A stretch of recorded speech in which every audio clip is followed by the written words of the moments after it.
You ever deal with someone who just drains you no matter how nice you try to be? Well, there's actually a really powerful psychological tool for that, and it's not about fighting back. It's about becoming completely uninteresting. Welcome to our explainer on what's called the gray rock method. So, picture this. You're in a conversation with someone and they're just being difficult, maybe even manipulative. And your first instinct, your empathy, is to be kind, right? To de escalate, to be the calm one. But then something really weird happens.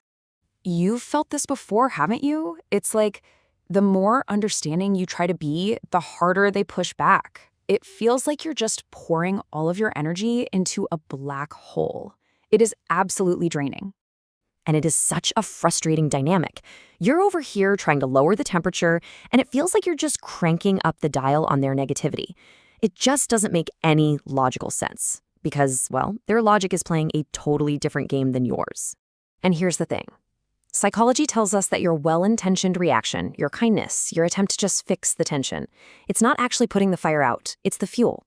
You've basically stumbled into a very predictable psychological glitch.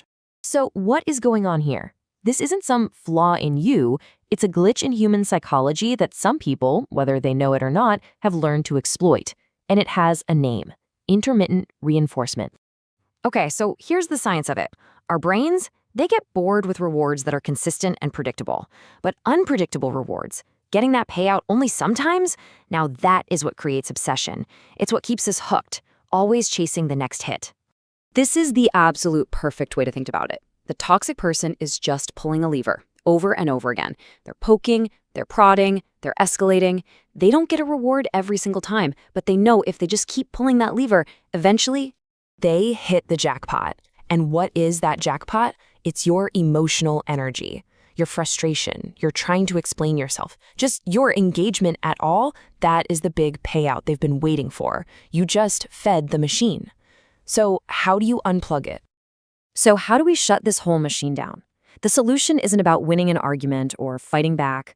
It's actually a strategic withdrawal. It's about becoming completely and utterly uninteresting. Okay, this is rule number 1. Every single urge you have to defend yourself, to justify your position, to make them see your side, you have to fight it. That's the old pattern, and you know exactly where it leads. Straight to the jackpot they're looking for.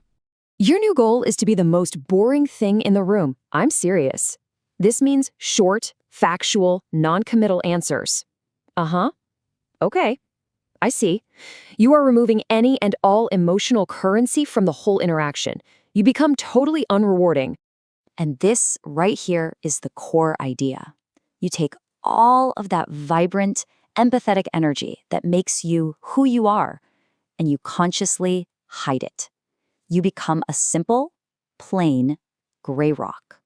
Unmovable, uninteresting, nothing to see here. Move along. All right, let's get practical. How do you actually do this in the moment? Think of it like you're installing a software update for your personal boundaries. A new line of code that's designed to shut down this glitch for good. This phrase right here is your new favorite tool. It is so powerful because it's a statement, not a request. It doesn't invite a debate. It doesn't apologize for what you need. It is just a clean, clear, absolute boundary. Think of this as the user manual for your new boundary software. Step 1, super simple. State the boundary. That doesn't work for me. The next 2 steps, though, that's where the real power is. Step 2, do not explain why. Because any explanation is just giving them another opening to argue with you. And finally, and this is crucial, you do not apologize. Your boundaries are not an inconvenience. They are non-negotiable. So what happens when you do all this? What's the end result? When you can successfully become a gray rock, the entire dynamic just shifts. You finally get to reclaim all that energy that was being taken from you. Remember that slot machine? Well, if it never, ever pays out, eventually even the most dedicated gambler is going to walk away. By becoming unrewarding, you starve that negative behavior of its fuel. The glitch literally can't run without your energy. I mean, here's the entire shift in a nutshell. Before, your energy was their power source, which left you feeling totally drained. Afterward, it becomes a solid wall to them. And that energy, it gets reclaimed. It stays with you. And this is the key takeaway. They don't leave because you won an argument or because you were mean to them.